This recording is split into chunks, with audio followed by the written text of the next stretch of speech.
100 senators here, and I don't know if there's a senator that doesn't have something in this bill that was important to them. And if they don't have something in it important to them, then it doesn't speak well of them. That's what this legislation is all about. It's the art of compromise. This bill was a result of backroom deals with specific senators, persuading them to vote for cloture, what has caused some people to call on the blogs and on the internet cash for cloture. This process is not legislation. This process is corruption. And it's a shame that that's the only way we can come to a consensus in this country, is to buy votes.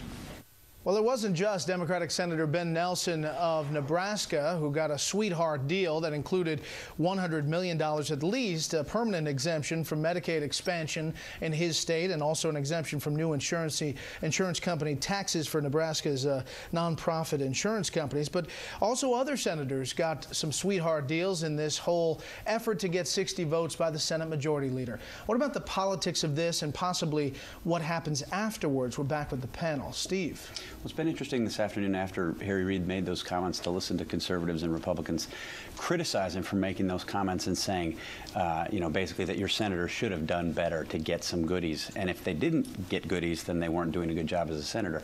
That's an interesting thing. But what jumped out at me just now as we replayed the clip was the second thing he said, which I had not picked up on earlier, which was, direct quote, "That's what this bill is all about, that kind of goodie."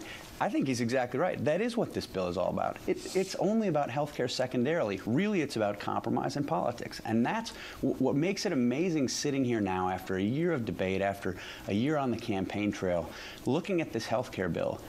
Nobody likes it. Nobody likes it. You can find people to defend it. You can find Democrats who will defend it, but you can't find anybody who's genuinely enthusiastic about the bill. And certainly, reflected in the polls, this is not a popular thing for the Democrats to have done, for the president to have done. And I suspect that they'll pay a price for this in the 2010 elections.